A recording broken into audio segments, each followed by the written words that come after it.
Over the last few years, something unusual has been happening quietly in the background of global finance. While most eyes were still on the U.S. dollar, China began to do what no major economy has tried in modern history: slowly reconnect its currency to gold, and in the process, rewrite how money works. Behind closed doors, the People's Bank of China has turned into the world's largest buyer of gold.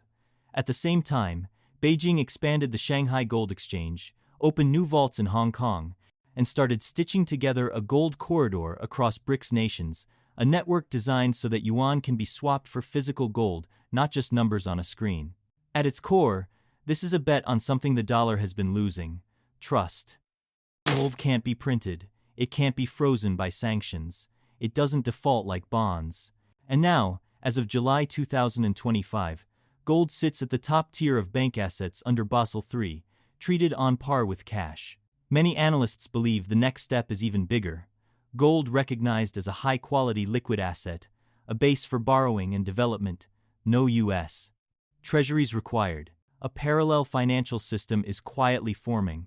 China wants to lend, to trade, and to project influence beyond the dollar's reach. In this video, we're going to unpack how the gold corridor actually works, why it could let China sidestep the IMF, and what this shift might mean for the U.S.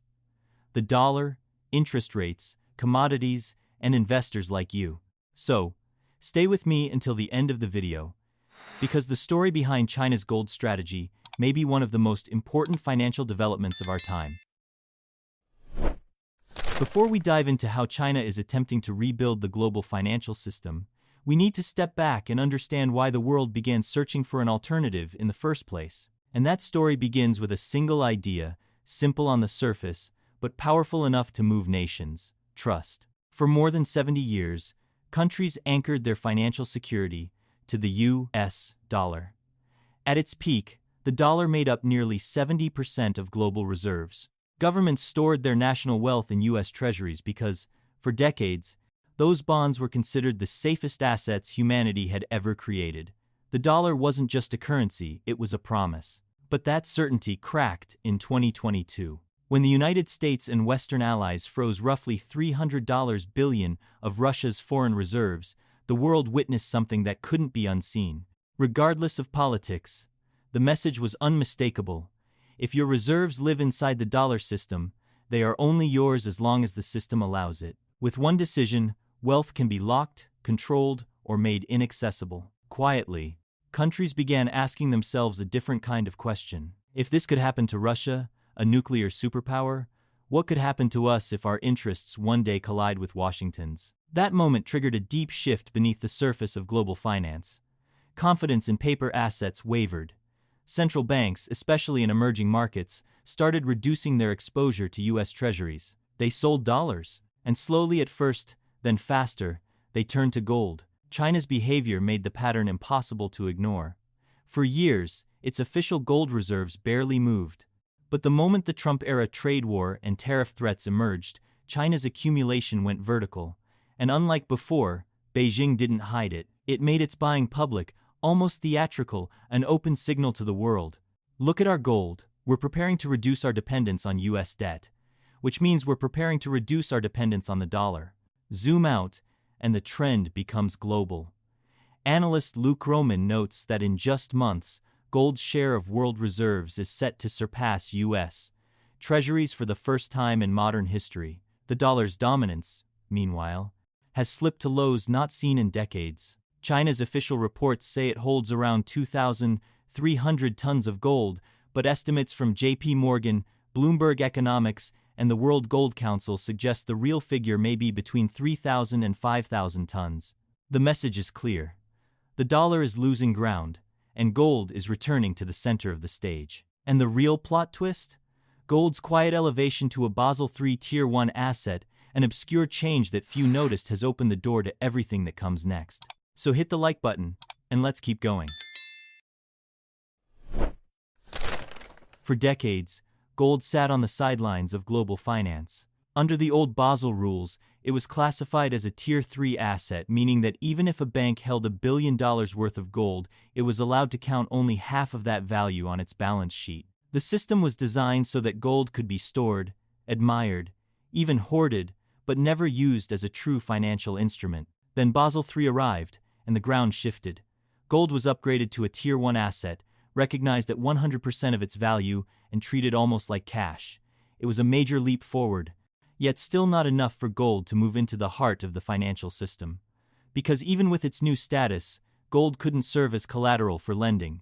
It couldn't be borrowed against easily.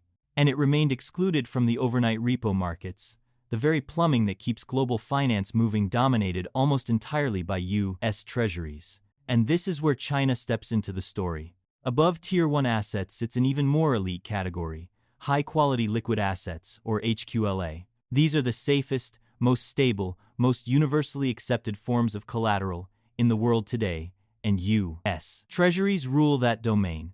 If a nation wants to build a port, a factory, or a power grid, it must first deposit HQLA at its central bank. In practice, that means it must hold treasuries. And that requirement has been a quiet pillar of the dollar's dominance for decades. But imagine if gold joined that list. It would stop being a passive metal in a vault and instead become the backbone for borrowing, lending, funding infrastructure, and running entire economies without touching the dollar. If that happens, countries would no longer need treasuries to finance their futures. China has spent years trying to convince BRICS nations, Brazil, Russia, India, South Africa, to settle trade in yuan. But each time, the same questions stopped the conversation. Why Tianjimen? What backs your currency? China pointed to its massive economy and sweetened the offer by saying countries could convert yuan to gold anytime they wished. But when asked where that gold would be stored, China's answer in China brought negotiations to a halt.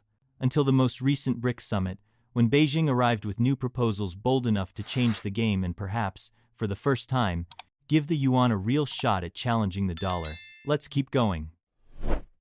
If China truly wants developing countries to use its currency, it first has to solve the most human problem in finance: trust. Nations like India, Brazil, or South Africa won't simply accept Beijing's promise that their gold will be safe. They want to see their gold with their own eyes. They want to touch it, and they want it stored somewhere they can access without needing China's permission. So, China created something entirely new, something the world hasn't seen before. It's called the Gold Corridor. Imagine a chain of gold vaults stretching across multiple countries, a physical network operating almost like an analog blockchain. But instead of miners validating digital blocks, each vault is verified by the governments that participate in the system. And every one of these vaults is linked directly to the Shanghai Gold Exchange, the heart of China's evolving monetary project. Inside this network, every gold bar is tracked with forensic detail, its purity, serial number, and country of ownership recorded in a transparent ledger that all members can check. Its decentralization isn't digital, but geographic, and that geography builds its own kind of trust. Any country involved can audit the vaults, redeem its gold, or verify its holdings at any moment. But trust was only the first obstacle. For gold to become true financial collateral, China had to solve a second problem: volatility. Gold prices swing every day. A single wealthy trading desk can move the market, and no country wants its infrastructure loans backed by an asset whose value can spike in the morning and crash by nightfall. So China introduced a simple but radical idea: price gold, not by the daily spot price, but by the 200-day moving average. This formula smooths out the noise. It makes gold predictable, stable, harder to manipulate. Suddenly, gold begins to behave less like a commodity and more like a financial instrument, something you can build credit on, borrow against, or plan a national budget around. And this is the moment the world started paying attention. Because China isn't building this system for theory. It has a clear target: developing nations rich in resources but poor in infrastructure. Look at Africa. A continent producing between a quarter and a third of the world's gold, much of it extracted by artisanal and small-scale miners, yet lacking the financial systems needed to transform natural wealth into roads, power grids, airports, and factories. Under the Gold Corridor, these nations can deposit their gold into the Shanghai Gold Exchange. In return, China, through the new development bank, better known as the BRICS Bank, will lend them yuan, using their own gold as collateral. With that financing, countries can finally break ground on the infrastructure they've needed for decades. And China, in exchange, gains something priceless: expanded influence, deeper partnerships, and a financial pathway that bypasses both the West and the IMF. But most importantly, this system turns gold into something it hasn't been in a century: a true high-quality liquid asset, a practical HQLA in every sense except formal Western recognition. If China completes this system, gold will stop being a metal locked in a vault. It will become a tool, one that can borrow, lend, build, and reshape the economic future of entire nations. A future China is steering toward, and one the United States has almost certainly seen coming long before the rest of the world noticed. Do you remember earlier this year, when the United States suddenly began repatriating its gold reserves from London back onto American soil? The official explanation sounded simple enough: something about tariffs, logistics, and maybe the possibility of a large-scale audit. Some even joked it was a Fort Knox moment, Washington wanting its gold nearby just in case. But those reasons never fully added up. A more coherent story has started to emerge, one that fits perfectly with the quiet shifts happening in global finance. The U.S.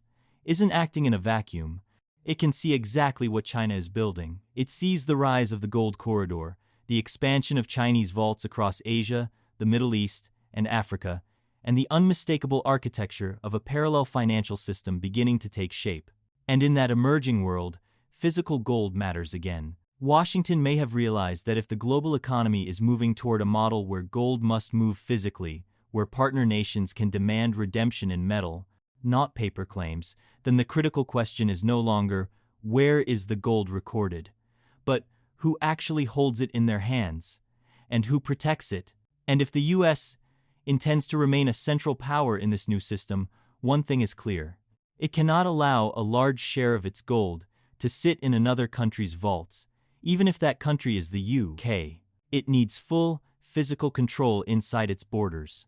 Officially, the United States owns about 8,000 tons of gold, more than any nation on Earth. But for decades, much of that gold has been stored or accounted for abroad. Bringing it home is not a coincidence. It's a strategic recalibration, a way to prepare for a shifting financial landscape without openly admitting, we're doing this because the dollar's dominance may not be permanent. And here's where the story widens. If gold truly becomes a high-quality liquid asset, treated on par with U.S. Treasuries, then any country holding large quantities of physical gold will gain extraordinary financial leverage, the ability to lend, to fund development projects, and to influence the direction of entire regions. But this is only the beginning. Because once you follow the gold, a larger question emerges, one that investors can't ignore. What happens to the price of gold in a world where demand explodes? Today, central banks, sovereign funds, and pension funds keep roughly 20% of their reserves in gold or hard assets. But analysts at Bank of America argue that number should rise to 30%. A simple 10-point shift doesn't sound dramatic until you zoom out. Globally, that would mean about $2 trillion in new gold demand. And unlike dollars, gold cannot be printed. A surge of that magnitude could push prices to levels we've never seen before. What does that mean for investors? That's a question we need to unpack carefully, because the implications stretch far beyond gold itself. If China truly succeeds in building a new financial system with gold at its center, turning the metal into the hard collateral of the 21st century, then the most important question is no longer how far China can go. It becomes something far more strategic. Which battlefield will the United States choose to reclaim its advantage? Washington still holds the world's strongest military, unmatched technological power, and the deepest financial markets on Earth. These have long been the pillars of America's geopolitical weight, but if China builds a fortress made of gold, an asset the U.S. can't control, will those strengths be enough? Or will America shift to an entirely different playing field? Some analysts believe the U.S. may pivot away from competing over metal and turn instead to digital assets, stablecoins backed by U.S. Treasury bills, tokenized financial markets, even Bitcoin, an asset built on math and energy rather than geology. In many ways, Bitcoin represents something gold cannot: a fast, transparent, borderless form of trust. So picture the contrast. China constructs a financial castle around physical gold, slow, heavy, ancient, but undeniably real. The United States reaches upward, building a financial sky made of code and blockchain, fast, programmable, and open. Two definitions of trust, two visions of money, existing side by side for the first time in history. This raises a profound question. Are we entering a multi-currency era where no single standard dominates the world? A landscape where gold-backed finance and blockchain-backed finance compete not just economically, but philosophically? What do you think the U.S. will lean on? Traditional power, military, tariffs, and technology? Or a bold pivot into digital money and Bitcoin? Let me know your thoughts in the comments. Because we may be witnessing something unprecedented, two competing systems of trust emerging at the same moment, challenging each other for global dominance and preparing the world for a massive repricing of value. Thank you for watching. I hope you're having a great day. If you enjoyed this video, make sure to hit the like button and subscribe. This video is for informational purposes only and does not constitute financial advice. Every outcome depends on your own decisions and actions. I'll see you very soon. Goodbye.